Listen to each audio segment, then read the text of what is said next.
好，而家咧一齊嚟睇下呢10個繁體字點寫啦。好，第一個咧係個麼字啊，為什麼個麼字？咁係點寫嘅咧？首先咧寫點橫撇，中間咧係個林字啊，森林嘅林，咁係兩個木。首先寫左邊嘅木，再寫右邊嘅木，跟住咧寫埋下低嘅巧思。好，呢個咧就係個麼字啦。好，寫多次點橫撇，左邊嘅木，右邊嘅木，下低寫埋個巧思。好，呢個就係麼字啦。咁第二題呢個係個門字嘅簡體啦。咁繁體係點寫啊？咁個門字咧係左右結構嚟嘅噃。咁其實咧佢就好似個日字嘅延長版。不過第一畫咧，但係第一棟咧就拉長佢，跟住就寫埋日字嘅另外一邊。好啦，咁到右邊啦，亦都係寫個日字咁樣嘅喎。日月個日字，好，不過咧呢一畫就拉長佢，剔寫埋中間。好，呢個就係門啦。好，寫多次，先寫左邊，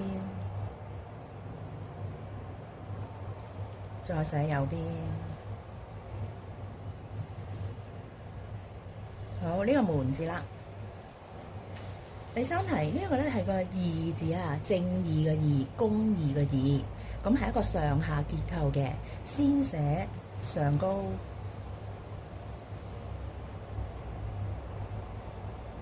後寫下邊嘅我字。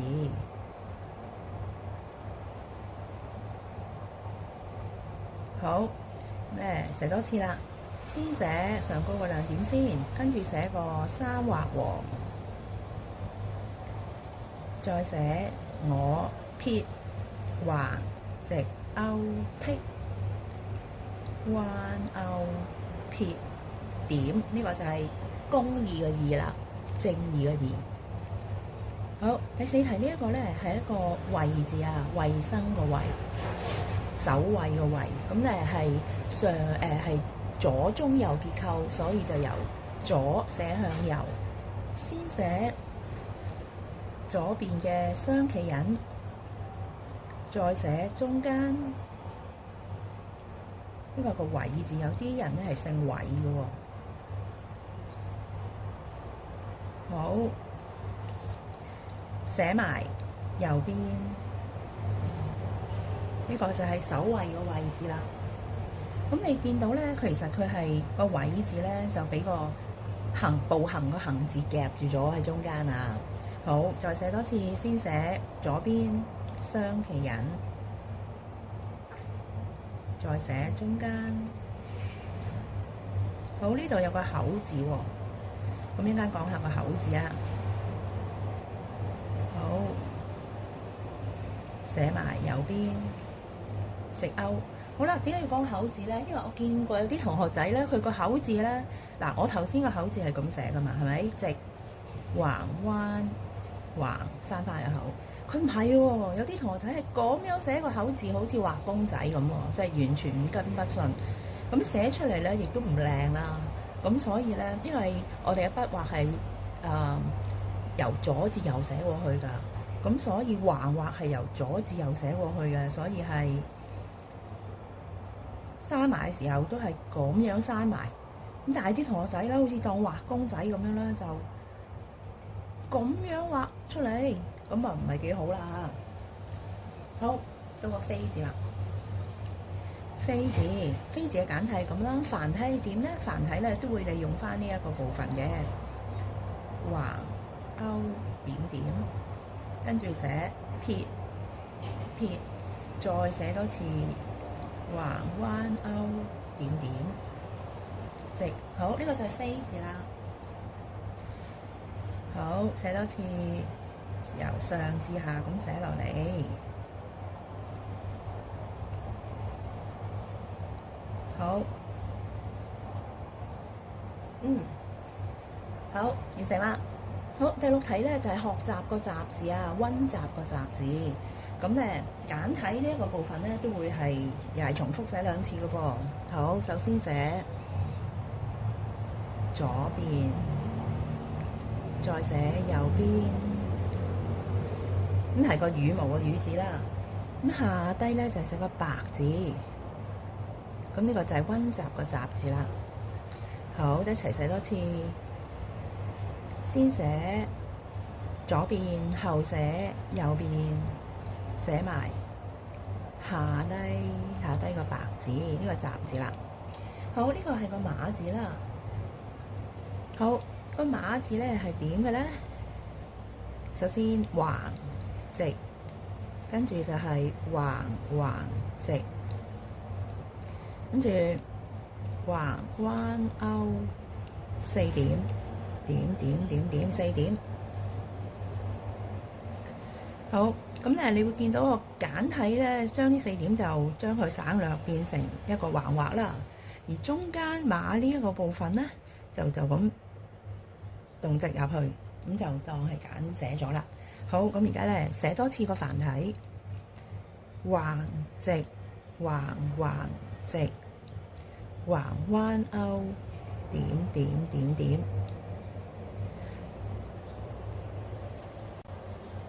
好，咁上次咧提到咧，帶點嘅字就最後寫係咪？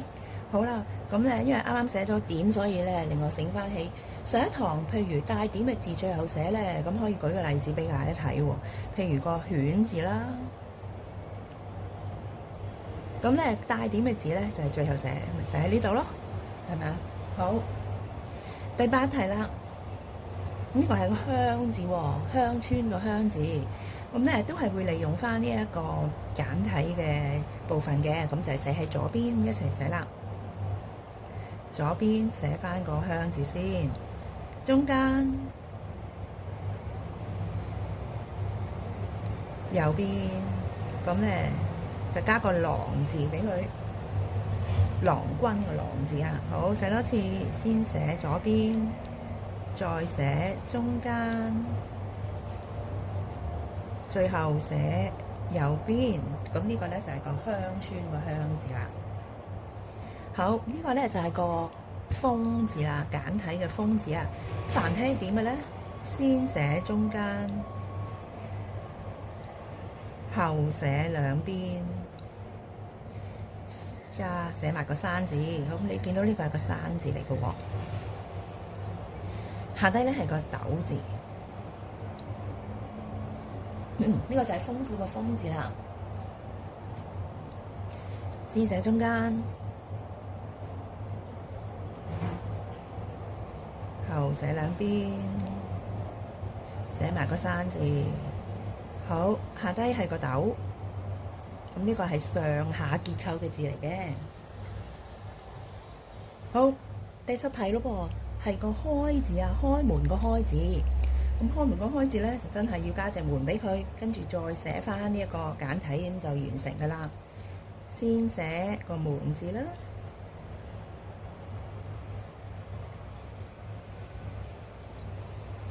好，咁呢個真係先外後內嘅筆順啊。好，寫埋裏邊個開字。好，呢個就係開字啦。大家練多次。寫個門字，寫埋裏邊。好，咁啊做完10題咯喎。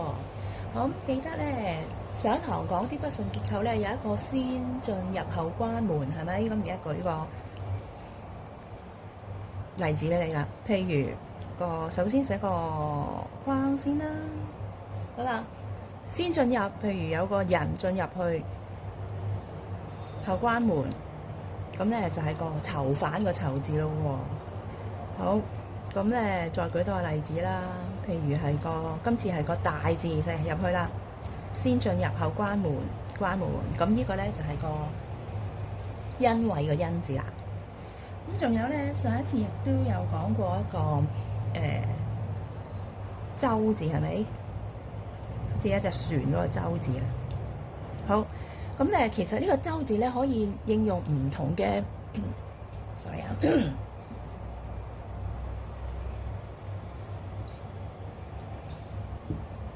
好可以形容咧唔同嘅不順原則嘅喎。例如先上由先上後下啦。好啦，先上後下咧，譬如點橫點咁就由上至下，先上後下咁寫啦。咁亦都可以咧，係記唔記得有一個不順原則咧？就係如果個橫畫係喺中間同埋突出嚟嘅，就係最後寫噶嘛。咁所以咧，亦都可以咁樣寫啦。寫咗兩點先至寫個橫畫，咁呢個咪利用咗呢一個嘅不順原則咯。因為佢突出嚟啊嘛，橫畫咁啊，最後先寫咯。咁亦都可以咧，係運用一個不順原則，就係帶點嘅字最後寫啊嘛，個點。咁上次我就係用呢個原則嘅，寫晒所有嘢先，帶點嘅點最後寫。係啦，咁所以你見到呢個舟字咧，係可以用到唔同嘅不順原則都寫到嘅喎。咁其實個不順原則咧，點解要用不順跟不順嚟寫字咧？係因為希望你個字寫得靚啲啦，同埋唔好漏咗啲筆畫，咁係幫助你㗎。咁所以你運用邊一個不順原則咧，你可以自己思考同決定啦，邊個可以最幫到你。咁我亦都有見到人啦，佢唔跟不順啦，係會點樣寫咧？咁我曾經見過有人咧係咁寫嘅喎，個恭喜嘅恭字啦，佢係咁寫嘅喎。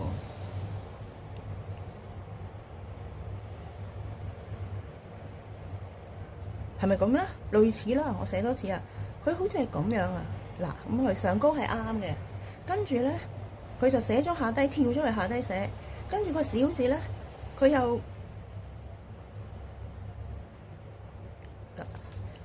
又係個點啦，佢就係中意寫邊點先就寫邊點先。好，最後個撇同捺咧，佢就係咁先加上去嘅喎。咁咧，第一個字就唔靚啦，咁寫唔跟不順，同埋咧亦都好容易漏咗啲筆畫㗎。咁而家寫多一次正確嘅不順，個恭喜嘅恭字點寫嘅咧？好，先橫後直。好，寫埋個橫畫，咁上高寫完咯喎，咁寫中間啦，中間咧係撇捺，咁最後咧就寫埋個小字啦，小字咧係先中間後兩邊，好，而個點啦，最後就寫埋佢，咁呢個就係恭喜嘅恭字啦，呢個係一個啱嘅不順啦，咁所以大家咧好好學不順，好好應用咯喎。好，今日講到呢度，very good，goodbye class。